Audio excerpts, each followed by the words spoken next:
नमो वज्झायाळं प्रमोलोये सौविसाहुळं मङ्गलं भगवान् वीरो मङ्गलं गौतमो गणी मङ्गलं कुन्दकुन्दाद्यो जैनधर्मोऽस्तु मङ्गलम् सर्वमङ्गलमाङ्गल्यं सर्वकल्याणकारकं प्रधानं सर्वधर्माणां जैनं जयतु शासनं जैनं जयतु शासनं जैनं जयतु शासनं वन्दो श्री अरहन्त परम गुरु जो सबको सुखदाई इस जग में दुख जो मैं भोगते सो तुम जानो राई। अब मैं अरज करूं प्रभु तुमसे कर समाधि और माही अंत समय में यह वर मांगूं सो दीजे जगराई। कईवर पंडित सूरचंद जी द्वारा विरचित समाधि मरण भाषा, इस पर अपन विगत कई दिनों से चर्चा कर रहे हैं और आज हम छंद नंबर 44 नंबर के छंद पर चर्चा यहाँ से करेंगे। समाधि मरण वास्तव में सभी जीवों का कर्तव्य है। जन्म लेना एक मजबूरी है, लेकिन समाधि मरण करना जरूरी है। क्या बोले विराज? जन्म लेना मजबूरी है और समाधि मरण जरूरी है। दुनिया में तो ऐसे लोग भी हैं, वो कहते हैं गरीब होकर जन्म लेना मजबूरी है, लेकिन गरीब ही मरना गलत बात है। तो कैसे मरना अंश है? अमीर होकर मरना। तनिष्क ऐसा कोई स्लोगन है, वो उसी शब्द में नहीं कहा, लेकिन ऐसा कई लोग कहते हैं। अब गरीब जन्म ले लिए, चलो ठीक है, वो तो मजबूरी थी, अब कैसे करें, वो तो हो गया सो हो गया जिन्हें हम, लेकिन मरेंगे तो गरीब मरना अच्छी बात है नहीं। कैसे मरो? अमीर होकर मरो। ऐसा लोक में लोग कहते हैं, लेकिन ये भी कोई सही नहीं है। इसमें क्या है? अपने यहाँ तो धर्म में कहते हैं अब जन्म ले लिया तो ले लिया, जन्म तो मजबूरी है क्योंकि अब हो गया। लेकिन अब ऐसे ही मर जाना अच्छी बात नहीं है। तो कैसे जाना? समाधि पूर्वक जाना। समाधि मरण पूर्वक शरीर का त्याग करना चाहिए, ऐसी हम सभी की भावना हो, है ना। उसी भावना की पूर्ति के लिए बहुत सारे प्रसंग हम यहाँ प्रतिदिन पढ़ रहे हैं, जान रहे हैं, समझ रहे हैं।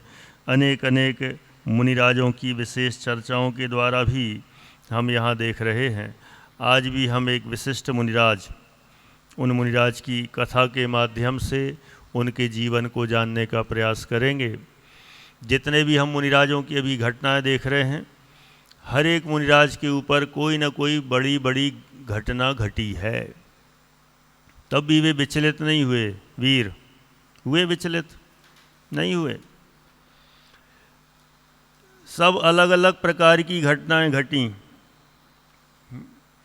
किसी की मुनिराज की आंखें भी निकाल ली, ऐसे भी हुए। किसी के हाथ पैर भी काट दिए, ऐसे भी हुए। है ना, पूरे शरीर में छेद छेद भी कर दिए।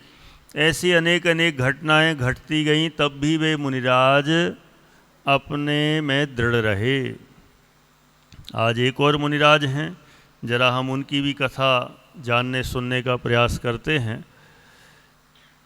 छंद पढ़ेंगे, जिनेंद्र रचना 325 नंबर का पेज है। दंडक नामा मुनि की देही, बाणन कर अरि भेदी, तापर ने के डेगे नहीं वे मुनि, कर में महारि पूछे दी। यह उपसर्ग सयोधर थिरता, आराधन चित धारी, तो तुम्हारे जिय कौन दुख है, मृत्यु महो सब भारी। दंडक नामा मुनि की देही। कौन से मुनिराज? दंडक नाम के मुनिराज। क्या हुआ इनके साथ? इनकी देही आराध्य। देही मतलब नहीं पता। विराज देही म्हणजे काय? माहीत आहे काय तुम्हाला? नाही? कोणाला माहीत? तुम्हाला समझ में तो आ रहा कि नहीं आ रहा? देही मतलब शरीर। शरीर के आत्मा। देह माने होता है शरीर और देही माने आत्मा। ठीक है ना? यहाँ क्या लिखा? यहाँ तो दंडक नामा मुनि की देही होने को यहाँ देही लिखा है। ये देही यहाँ शरीर के अर्थ में है, चूँकि देही का अर्थ होता तो आत्मा है। सुनना ध्यान से। देही माने क्या होता है? आत्मा। और देह माने शरीर। कहीं पढ़ा है ऐसा? ध्यान में आता है? कहाँ पढ़ा देह माने शरीर? ये 12 भावना लिखी ना, इसमें ही कहीं मिलेगा। कहाँ? एक छंद में है ना, अन्यत्व भावना बता दिया। और बोलो। हाँ चलो, इन्होंने 6 ढाला का बता दिया। हार्दिक ने देह जीव को एक गिने बहिरातम तत्व मुधाय। चलो वो देह 6 ढाला में भी लिखा, दूसरी ढाल में। और यहाँ 12 भावना में, जहाँ देह अपनी नहीं, तहाँ न अपनों कोय। तो वहाँ देह अपनी नहीं। जब शरीर अपना नहीं है तो फिर अपना और कौन होगा?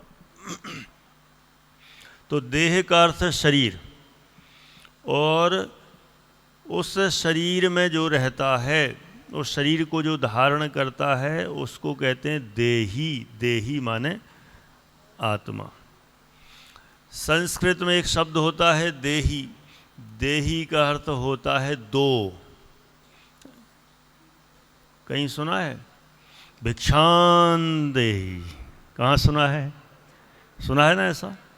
वे साधु संत से होते हैं, क्या बोलते हैं? भिक्षान देही माने भिक्षा को, देही माने दो। तो देही का अर्थ होता है वहाँ पर दो, देने के अर्थ में होता है। यहाँ पर देही का अर्थ तो शरीर के ही अर्थ में है। शरीर से ही उसका, शरीर का ही यहाँ पर शरीर अर्थ लेना। तो दंडक नामा मुनि की देही। देही माने यहाँ लेना है शरीर। कहीं कहीं पर आत्मा और कहीं कुछ और भी दो अर्थ में भी होता है संस्कृत में। बाणन कर अरि भेदी। प्रयुल बाणन करी। बाणन कर मतलब बाणों से, बाणों के द्वारा। अरि, अरि माने शत्रु। अरि मतलब शत्रु। कहीं सुना है अरि माने शत्रु? कहीं कोई देव स्तुति में आया हो? कहाँ पर? सकल गे या तदपि और निजानंद रसलीन और अरि रज रहस्य विहीन। तो अरि माने शत्रु, है ना। तो यहाँ पर अरि माने शत्रु। तो बाणन कर, अरि माने शत्रु ने, भेदी माने भेद दिया। बाणों के द्वारा शत्रु ने उनके शरीर को भेद दिया, छेद दिया। बहुत बाण चलाए, किसके ऊपर? दंडक नामक मुनि के ऊपर, मुनिराज के ऊपर। वे भी युद्ध लड़ने गए होंगे कहीं, अंशुमन? हाँ कह रहे हो? हाँ कि नाना नहीं गए थे ना? क्यों? अविनाश, असम मुनिराज युद्ध करने जाते हैं? नहीं जाते ना। तो फिर उनको किसी ने बाण मारे? नहीं, यहाँ तो मारे। तो युद्ध करने गए थे इसलिए मारे कि वे अपने ध्यान में होंगे तब भी कोई भी मार सकता है। हाँ, ध्यान में थे तब भी है। ये देखो, इन्हें निकाल ली कहानी। पूर्व भाव का कोई शत्रु होगा, ज़्यादातर तो ऐसा ही होता है। इस भाव का भी हो सकता है, पूर्व भाव का भी हो सकता है। कई बार शत्रु नहीं भी हो तो किसी प्रसंग में कषाय आ जाए तो भी कुछ कर देता है, ऐसा हो जाता है। कोई भी बात हो सकती है। यहाँ पर ऐसे ही कुछ हुई। पूर्व भाव का कोई शत्रु भी नहीं था, इस भाव में भी कोई शत्रुता नहीं थी, लेकिन कोई ऐसी घटना थी जिस घटना से किसी ने, शत्रु ने उनको बाणों से मार दिया। बाण चलाए, और कितने? सैकड़ों, एक दो नहीं, बाण पे बाण चला दिए और उनके पूरे शरीर को छेद भेद दिया। तापर, देखो बाणों से छेद जाना ये कोई खास बड़ी बात नहीं है। ऐसे तो जानवर भी छेदते हैं। जो बड़े बड़े जो राजा महाराजा लोग, उनका तो एक ही काम रहता था, शिकार खेलने जाते थे तो बाणों से छेदते रहते थे। अथवा जो जंगलों में जो भील वगैरह रहते हैं, वे भी जानवरों को बाणों से छेद देते हैं। लेकिन बाणों से छिद जाना ये कोई बड़ी बात नहीं है। सबसे बड़ी बात है कि बाणों से छिदने पर भी तापर नेक डिगे नहीं वे मुनि, श्रेयस सिंघई। तापर, तब भी, ऐसा होने पर भी नेक डिगे नहीं। नेक तो जानते हो ना? हाँ, बुंदेलखंड वाले जानते होंगे। नेकसो है ना, नेकऊ, भिंड तरफ नेकऊ बोलते हैं। सब जगह बुंदेलखंड में भी अलग अलग टाइप का है ना। भिंड तरफ नेकऊ, और कहीं इधर सागर तरफ की थोड़ी अलग होगी, नेकसो, है ना। सब जगह अलग अलग होता है। नेक मतलब थोड़ा, तनक, हाँ वहाँ तनक सो ही बोलते हैं। तो यहाँ तो नेक माने तापर नेक डिगे नहीं वे मुनि। उस पर भी, इतना होने पर भी, ऐसी बड़ी घटना घटने पर भी मुनिराज थोड़ा सा भी नहीं डिगे। कहाँ से नहीं डिगे? मोक्ष कहाँ से? अपने आत्म ध्यान से। अपने आत्म ध्यान से नहीं डिगे। ऐसे वे मुनिराज। तापर नेक डिगे नहीं वे मुनि, कर्म महारिपु छेदी। अर्जुन, तुम्हारे बाणों की बात चल रही है। क्या क्या क्या किया उन्होंने? कर्म महारिपु छेदी। वो तो रिपु था, शत्रु था, और कर्म महारिपु है। ये सब उधर क्यों देख रहे हो? कोई आ रहा जा रहा है क्या? रिश्तेदार? फिर साधर्मी? वाह, उधर मत देखा करो। क्या बोले? सम्यक मेहगांव, हाँ सम्यक ही नाम है। कर्म महारिपु छेदी। उन्होंने किनको छेदा? नव्य कर्म रूपी महाशत्रु। क्योंकि कर्म सबसे बड़े शत्रु हैं, सबसे बड़े दुश्मन कहें, एनिमी कहें, कर्म ही हैं। तो कर्म महारिपु छेदी, माने उन्होंने छेद दिए। यहाँ तो उनके शरीर को छेदा जा रहा था बाहर से, आगम भिंड। किसको? शरीर को। किसके शरीर को? मुनिराज के शरीर को। किससे छेदा जा रहा था? बाणों से छेदा जा रहा था। और मुनिराज किसको छेद रहे थे? कर्म रूपी महाशत्रु को छेद रहे थे। है अर्थ आ रहा समझ में? या एक ठीक है सहज? यहाँ गए एक्सचेंज 8th वाला 10th वाला 8th ऐसा? अच्छा ठीक, कोई बात नहीं, बैठे रहो, चलेगा। कभी कभी जगह भी बदलना चाहिए, संभव नहीं बदल दी, है ना। यह उपसर्ग सहोधर थिरता आराधन चित्त धारी, कि इस उपसर्ग को उन्होंने भी धैर्य पूर्वक सहन किया और आराधनाओं को चित्त में धारण किया। तो तुम्हारे जी कौन दुख है मृत्यु महोत्सव भारी, हमारे पास कौन सा दुख है। ऐसी सुंदर चर्चा यहाँ चल रही है। माने मुनिराजों के ऊपर इतने बड़े बड़े उपसर्ग होने पर भी उनको कोई फर्क नहीं पड़ता। ऐसे हमारे महामुनिराज होते हैं। तो अब ये कौन थे मुनिराज, उनके विषय में थोड़ी सी हम जानकारी लें। चूँकि इसमें तो दंडक मुनिराज लिखा है। अब दंडक मुनिराज की कथा खोजने का प्रयास किया, लेकिन दंडक मुनिराज की कथा मिल नहीं पाई। यदि आप लोगों को कहीं मिल जाए तो बता देना। भगवती आराधना ग्रंथ है, उस भगवती आराधना ग्रंथ में इसी तरह की घटना वाले एक धन कुमार मुनिराज हुए, धन्य मुनिराज हुए, धन्य मुनि हुए।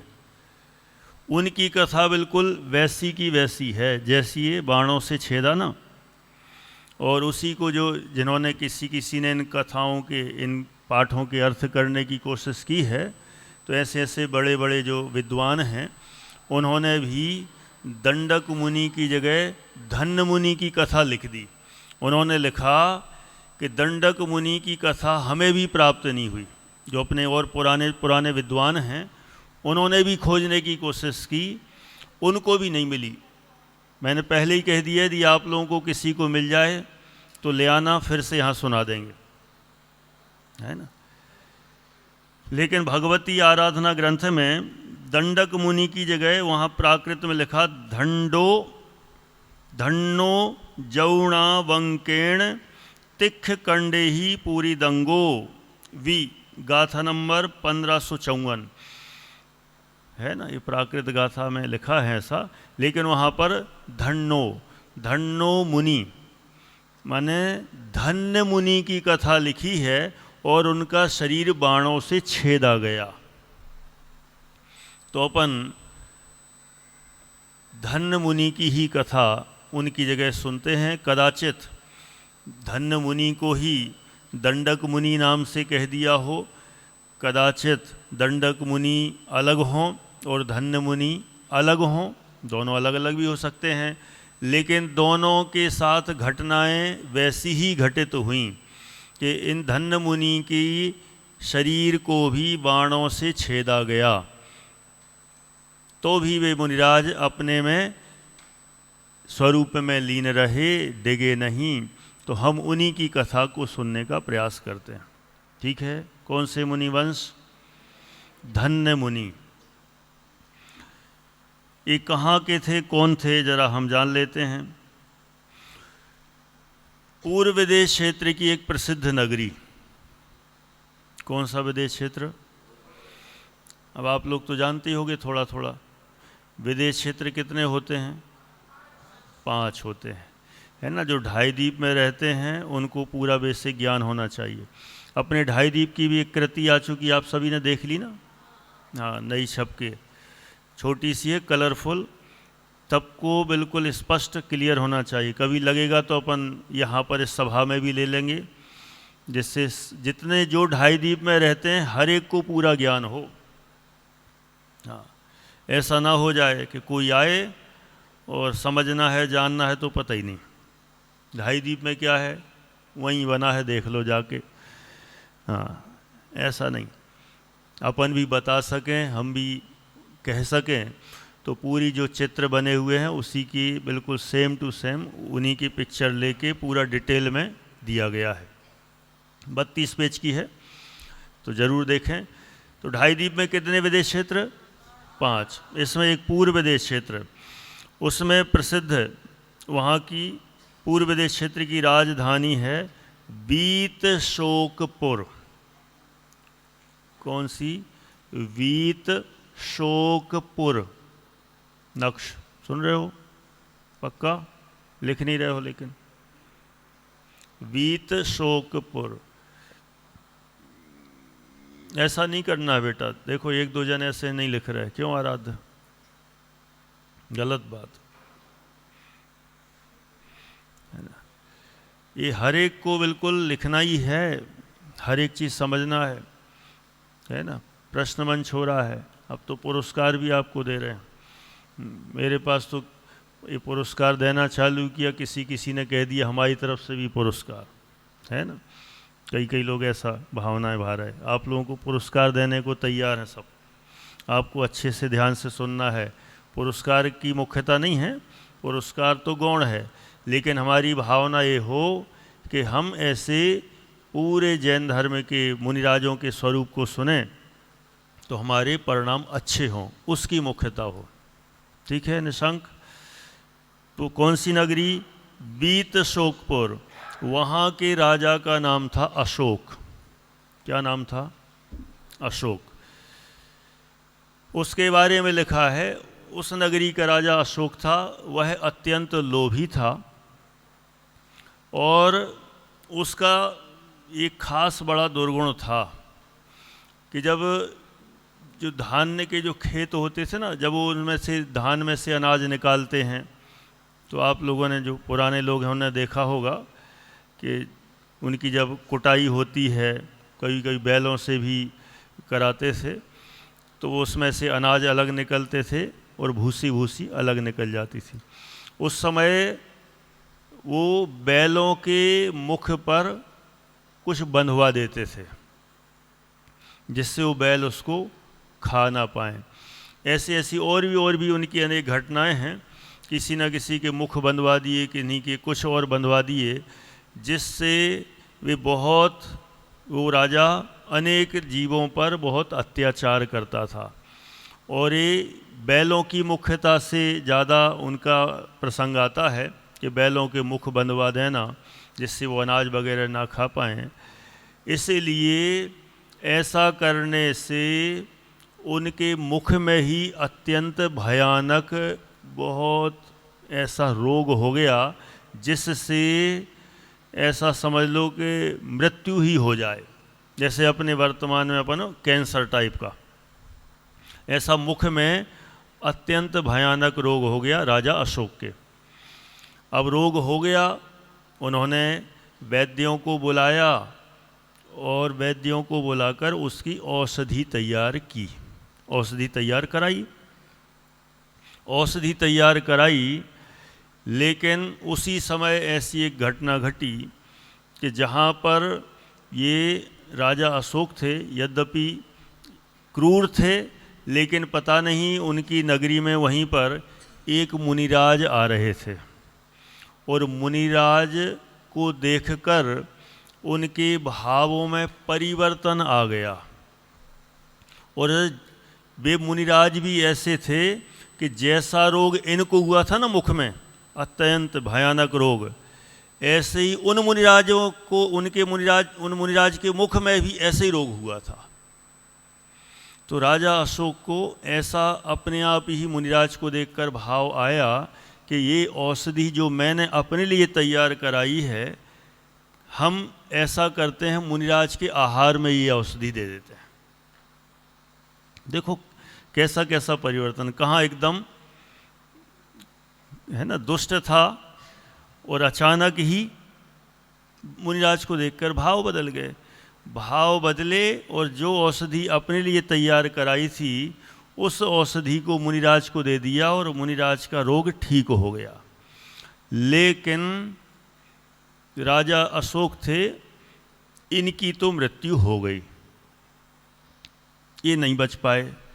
लेकिन उन्होंने जो मुनिराज के रोग को दूर करने वाली औषधि दी, जिससे मुनिराज ठीक हो गए, उसके फल में राजा अशोक मरण करके कहाँ पर जन्मे जरा देखना, अमलकंठपुर के राजा। कौन सी जगह? अमलकंठपुर। वहाँ के राजा निष्ठसेन। कौन से राजा? निष्ठसेन। और उनकी रानी नंदमती। राजा कौन से? निष्ठसेन। और उनकी रानी कौन थी? नंदमती। इनके यहाँ इन्होंने पुत्र रूप में जन्म लिया। उसी राजा अशोक ने इनके यहाँ पुत्र रूप में जन्म लिया और यहाँ पर इनका नाम रखा गया धन्य। क्या नाम रखा गया? धन्य। और अब यही धन्य मुनि बनेंगे। धन्य थे। पूर्व जन्म में जो भी इन्होंने मुनिराज के प्रति अच्छी भावना भाई थी, उसके फल में स्वयं शुरुआत से ही धार्मिक थे। और एक बार भगवान नेमिनाथ के समौशरण में गए। भगवान नेमिनाथ के समौशरण में गए और वहाँ उनकी दिव्य ध्वनि को सुनकर उनको वैराग्य उत्पन्न हो गया। और वैराग्य उत्पन्न होने के बाद उन्होंने ही उसी समय जिन दीक्षा ले ली। है ना? कठिन तो नहीं लग रही कहानी आदिराज? ठीक है। क्या किया उन्होंने?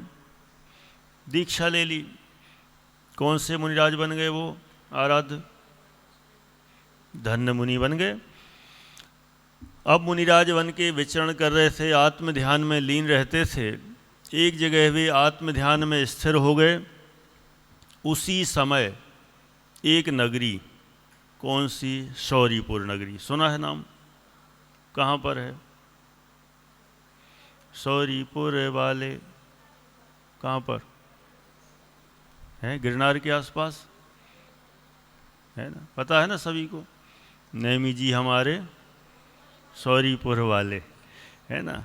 वहीं पर उस शौरीपुर के राजा वहाँ पर शिकार के लिए निकले थे और ये मुनिराज वहाँ पर ही ध्यानस्थ थे। ये मुनिराज, इनके साथ एक घटना और घटी कि जब भी ये आहार वगैरह को निकलते तो इनके विषय में लिखा है 9 महीने तक इनको आहार नहीं मिला, या फिर कहीं पहुंचते तो अंतराय आ जाता था। 9 माह तक इनको आहार नहीं मिल पाया। क्यों नहीं मिल पाया? उसके पीछे कारण, इन्होंने पिछले भाव में क्या किया था? बैल का मुख बांध देते थे ना, इसलिए इनको आहार नहीं मिला। देखो, हर चीज़ का फल मिलता है, ऐसा ना समझा जाए। बैल के मुख में कपड़ा वगैरह बांध देते थे जिससे वो आहार नहीं कर पाता था, उसको एक तरह से तकलीफ होती थी, तो इनको भी आहार नहीं मिल पाया। अच्छा काम किया उन्होंने। कौन सा अच्छा काम किया? जो मुनिराज को औषधि दान दे दिया, जिससे उसके फल में अच्छी जगह जन्म ले लिया। ऐसा ही है, इसलिए ऐसे ही नहीं कह दिया अपनी अपनी करनी का फल सबको मिलता है। हाँ, अच्छा करेंगे तो अच्छा फल मिलेगा, बुरा करेंगे तो बुरा फल मिलेगा। इसलिए हर जगह हमें सावधान रहना है। जैसे आप लोग भी इतने अच्छे वातावरण में रहते, बहुत पुण्य का अवसर है, सामान्य बात ना समझें। जितने भी अन्य श्रोतागण भी बैठे हुए हैं उनको भी जानकारी होगी, कदाचित पूरी नहीं हो तो भी बता दें। अपने जैसे 8वीं में करीब इस साल 35-36 छात्रों को लिया है और करीब करीब 90 से 100 छात्रों के इंटरव्यू लिए। उनमें से इतने आए जिनके एडमिशन नहीं हुए, वे बहुत दुखी और परेशान हुए। बहुत पुण्य से ही पुण्य का उदय रहता है जब ऐसा अवसर मिलता है, ऐसी धार्मिक वातावरण में रहने का अवसर मिलता है, और ऐसे धन्य मुनि जैसे मुनिराजों की कथा सुनने को मिलती है। ऐसे सबको नहीं मिलता। कई लोग तो कोशिश करते हैं लेकिन रह जाते हैं, परसेंटेज भी अच्छी बना लेते हैं तो भी रह जाते हैं। अपना अपना भाग्य है। पहले कभी किसी जन्म में किसी को थोड़ा सा धर्मोपदेश दे दिया होगा, धर्म की बात सुना दी होगी, कुछ अच्छा मार्ग बता दिया होगा, तो उसके फल में यहाँ आ गए, वैसा माहौल मिल गया। तो इन्होंने भी पिछले जन्म में जो बुरा काम किया उसके फल में 9 माह तक उनको आहार नहीं मिल पाया, और अच्छा काम किया तो अच्छी जगह जन्म ले लिया। अब क्या हुआ जरा सुनना। ये मुनिराज 9 माह तक के अंतराल के बाद जिनको आहार नहीं मिला, अपने ध्यान में लीन थे। उसी समय शौर्यपुर का राजा वहाँ शिकार के लिए निकला। दिन भर हो गया, उसको एक भी शिकार नहीं मिला, कोई भी ऐसा जानवर नहीं मिल पाया कि जिससे उसका शिकार करे। और शाम होते होते ये मुनिराज दिखे। देखो बुद्धि किसकी कैसी है। किसी को तो मुनिराज देखकर परिणाम शांत हो जाते हैं। ये जो अशोक जो था ना राजा, वो मुनिराज को देखकर बदल गया। कई ऐसे भी होते हैं, अपन वो छंद भी सुना होगा ना, जिनके निकट सिंहादि पशु भी भूल जाते क्रूरता, उन दिव्य मुनियों की अहो कैसी अलौकिक शूरता। ऐसी शूरता है। लेकिन कोई कोई ऐसे भी होते हैं, मुनिराज को देखकर उनके अंदर क्रोध आ गया। अब जो राजा थे शौर्यपुर के, दिन भर उनको कोई शिकार नहीं मिला, तो इन मुनिराज को देखकर इतना क्रोध आया। और कैसा कि मुझे और कोई शिकार नहीं मिला, ये पता नहीं यही व्यक्ति है, समझ लो इसकी वजह से, अपन वो कहते हैं ना किसी की शक्ल देख के ही हमारा दिन खराब हो गया, तो वो सोचता है इनके ही कारण से हमारे लिए अपशकुन है कि जिनके कारण से मुझे कोई भी शिकार नहीं मिला। ऐसा देखकर और इतना क्रोध आया कि तुरंत ही उन्होंने उन मुनिराज के ऊपर बाणों की वर्षा कर दी और सैकड़ों बाण चलाए, जिससे बाहर में तो मुनिराज के शरीर छिद रहा था। लेकिन अपने मुनिराज भी कम नहीं है किसी से। तुम शरीर छेदो और हम कर्म छेदेंगे, तुम शरीर को जलाओ हम कर्म को जलाएंगे। क्यों मोक्ष? कोई अपना शरीर छेदता तो अपन क्या करते? ईंट का जवाब पत्थर से देते, टिट फॉर टैट। लेकिन मुनिराज यहाँ से बाणों से शरीर छिद रहा है, लेकिन वे उधर अंदर कर्मों को छेदने लगे, आत्म ध्यान में और लीन हो गए, एकाग्र हो गए, और एकाग्र होते ही उन्होंने कर्म को छेद डाला और केवल ज्ञान लेके निर्वाण को प्राप्त हुए। धन्य है वे धन्य मुनि जिन्होंने बाणों के द्वारा छिदने पर भी अपने परिणामों में कहीं विकार उत्पन्न नहीं किया, कषाय उत्पन्न नहीं की, और अपने में लीन होकर निर्वाण को प्राप्त, मोक्ष को प्राप्त हो गए। सचमुच ऐसे मुनिराज, जिन मुनिराजों के हम भक्त हैं, उनकी हम स्तुति करते हैं। हमें भी ऐसी भावना भाना चाहिए कि हम भी ऐसे मुनिराज बने और हमें भी बाणों से छेदा जाए, है ना? ऐसा ही ना? नहीं आयुष कह रहा नहीं। हाँ चलो कोई बात नहीं, बाणों को से नहीं छेदा जाए, जो होगा वो होगा। शरीर हमारे ही नहीं ना, छिद जाए या भिद जाए या चाहे प्रलय को प्राप्त हो, जावे चला जाए, परंतु ये सब परिग्रह शरीर आदि मेरा नहीं है। ऐसी हम भावना भाकर अपने में मस्त रहें, अपने में लीन हों, ऐसी भावना से यहाँ पूरा करते हैं।